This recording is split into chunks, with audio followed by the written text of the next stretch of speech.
আপনি এই জিনিসটা করেছেন কখনো? অসময়ের সবজি মনে হয় একটু বেশিই তরতাজা হয়। প্রয়োজন ফুরিয়ে গেলে মানুষ এভাবেই অবহেলা করে। আসসালামু আলাইকুম। আজ বিকালে মাঠ থেকে আসার সময় হঠাৎ আমার চোখের সামনে এই জিনিসটা পড়ল। দূর থেকে দেখে মনে হচ্ছিল মাটির দিব্যা, তবে কাছে গিয়ে দেখি খড়ের গোটা। এর ভিতরে কয়টা সাপ আর কয়টা ইঁদুর থাকতে পারে আপনার ধারণা বলেন তো? এটা হলো ধান ক্ষেতের আবর্জনা, মানে খড় ক্ষেত। এইখানে গাদি মারা হয়েছে আর এখানে এইভাবে এত সুন্দর একটি উস্তে গাছ জন্মাইছে। অসময়ের সবজি, তবে এত সুন্দর ফলন, মাশাআল্লাহ।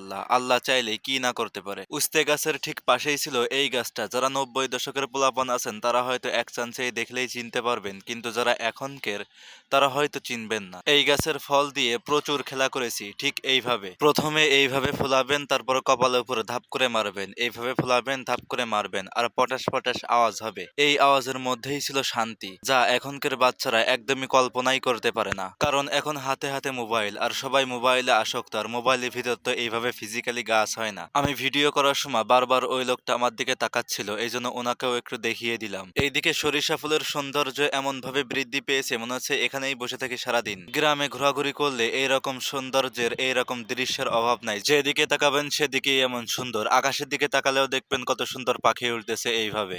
আমাদের গ্রামের চাষিরাও দেখি আধুনিকের ছোঁয়া পেয়ে গেছে। এখানে এই যে মডার্ন ধানের বীজ রোপণ করা হয়েছে। জীবনে প্রচুর দেখেছেন মানুষ পারাপার হওয়ার ব্রিজ, তবে এখন যেটা দেখছেন এটা হলো ফসলের জমির পানি পারাপার হওয়ার ব্রিজ। এটার নিচ দিয়ে আরো একটি পানির ড্রেন আছে, যে ড্রেন দিয়ে বিভিন্ন ক্ষেতে পানি যায়। আর এই টিনের ব্রিজ দিয়ে একটি বাড়ি থেকে পানি এসে এই যে এই খেতে যায়। বিষয়টা খুবই চমৎকার এবং দারুণ না?